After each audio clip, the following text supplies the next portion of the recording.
I may not have walked through the shoes of a girl who's been raped, but I know it's hard to have a baby in your teenage. And me, I was about 18. So it's a hard journey. That one I can tell you for free. It's a very, very hard journey. And you're all alone. And the person who impregnated you ran away. And the society is here calling you all sorts of names. Yeah. These girls have been called prostitutes. They've been called blues. They've been called every word that is bad today. You know, they've been said that they do not listen. People will ask them, ukujua unaweza pata mimba.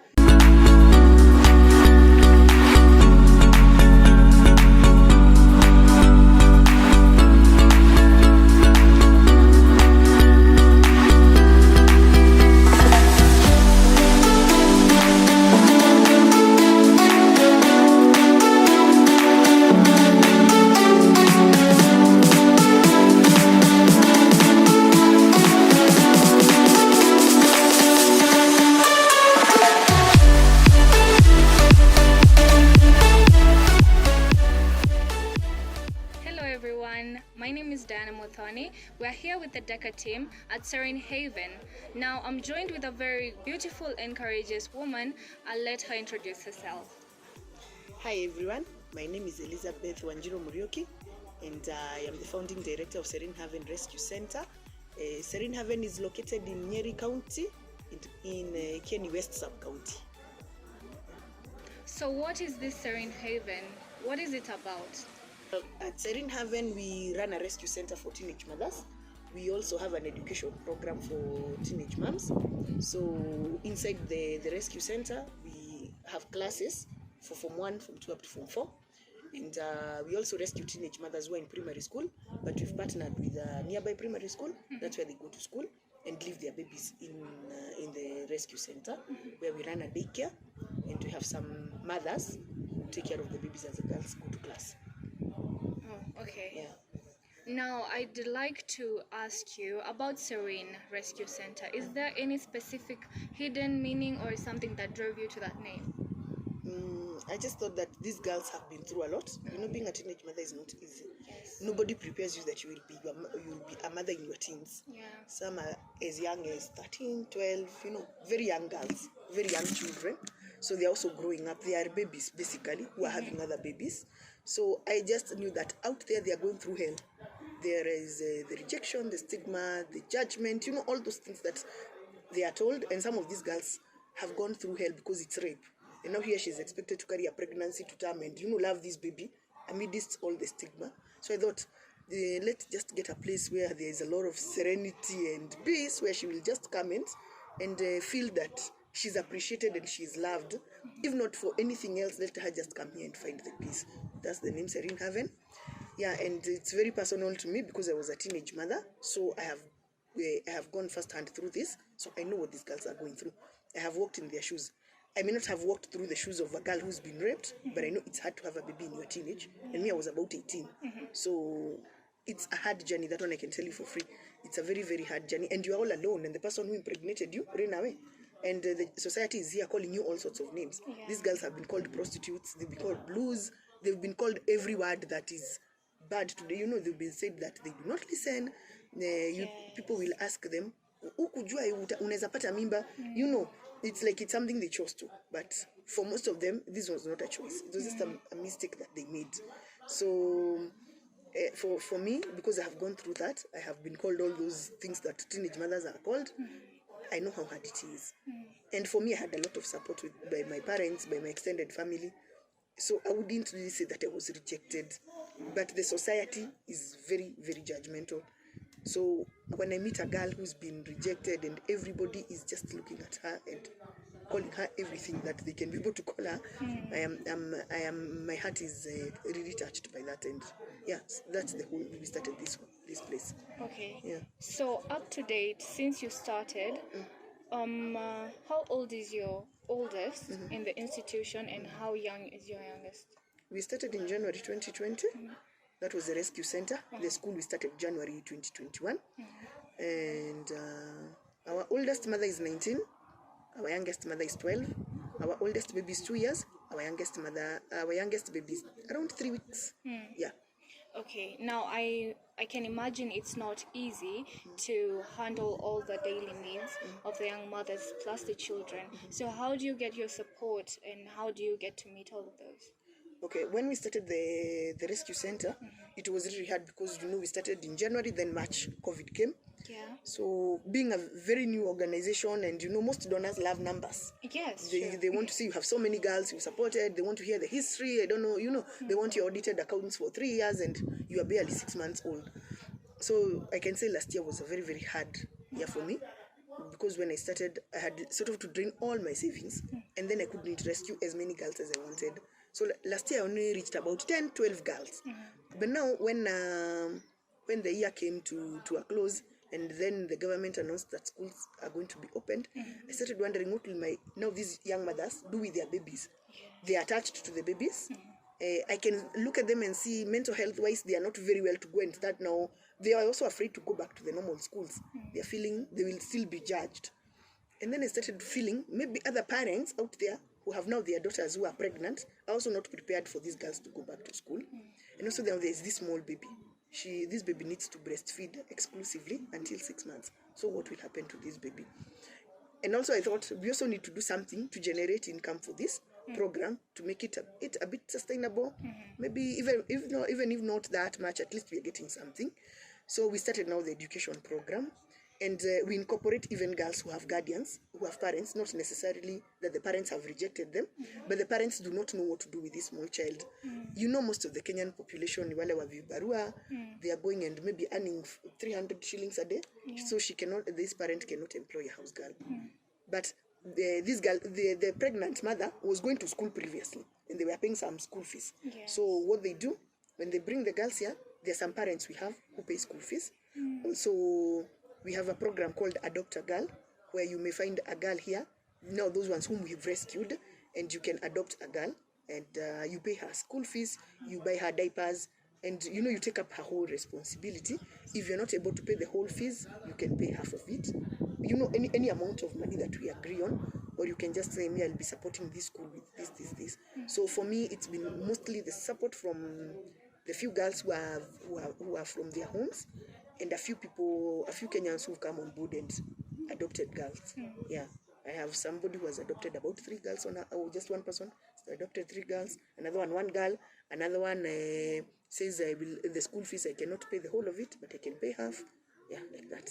Okay. Yeah. Yeah. And now groups like you. Yeah, that's really nice work. Now, where do you see Serene Haven, or maybe 5 years from now? 5 years from today, I would say Serene Haven will.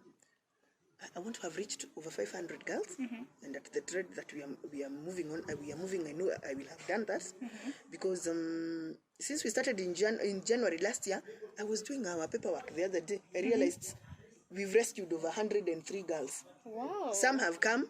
We've just given them temporary shelter. A girl just wants to come and tells me, I just want a place where I can have peace of mind until I deliver.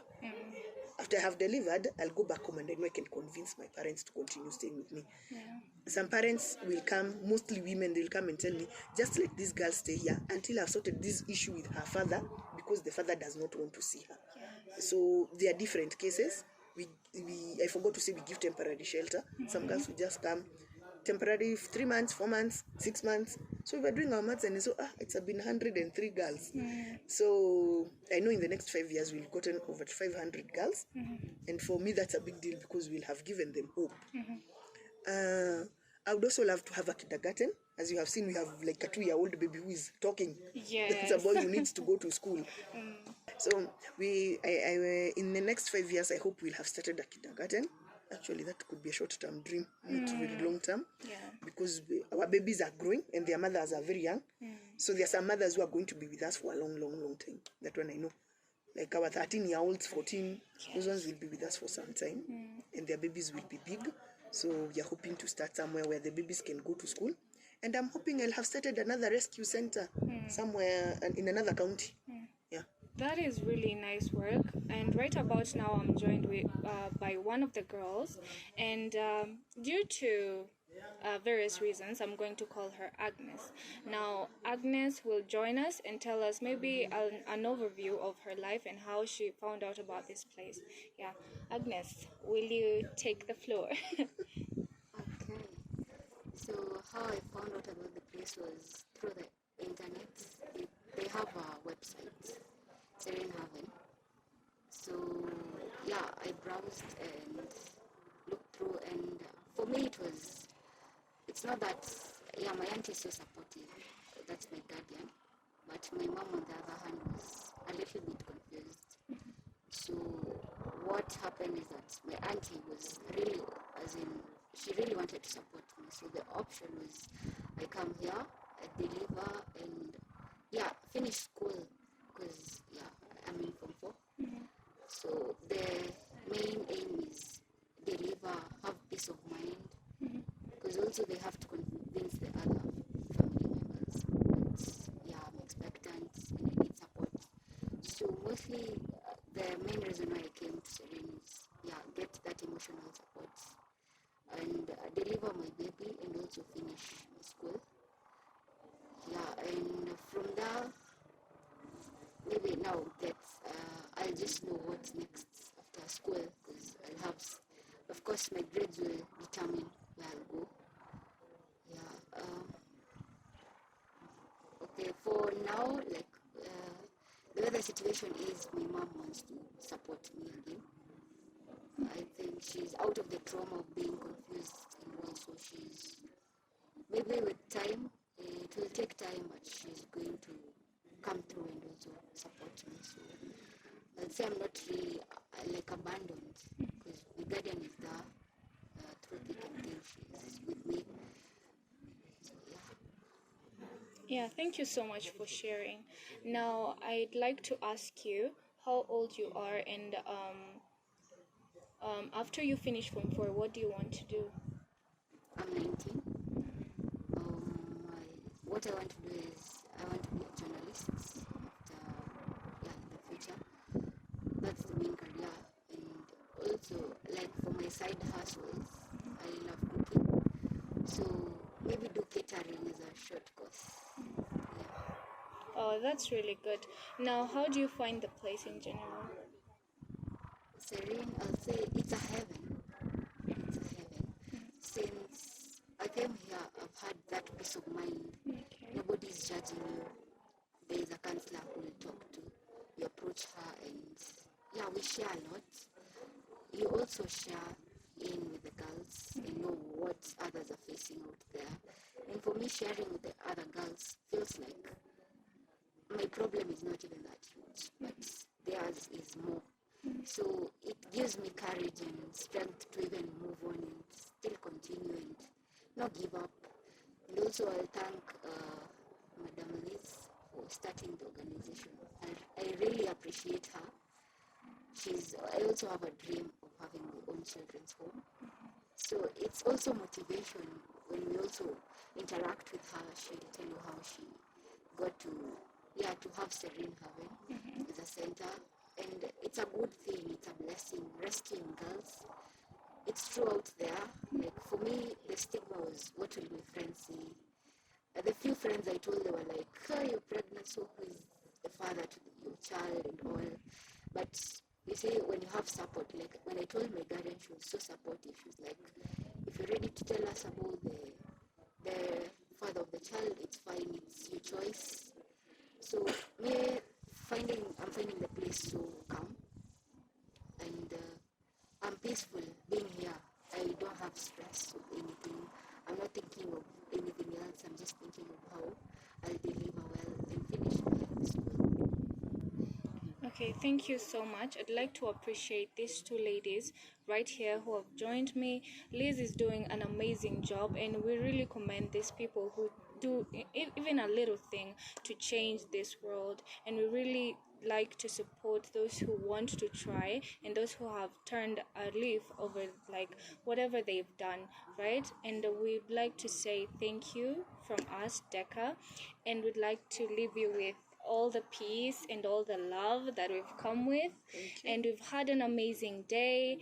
As we say here at Deca, giving is living. Asanteni sana. Bye.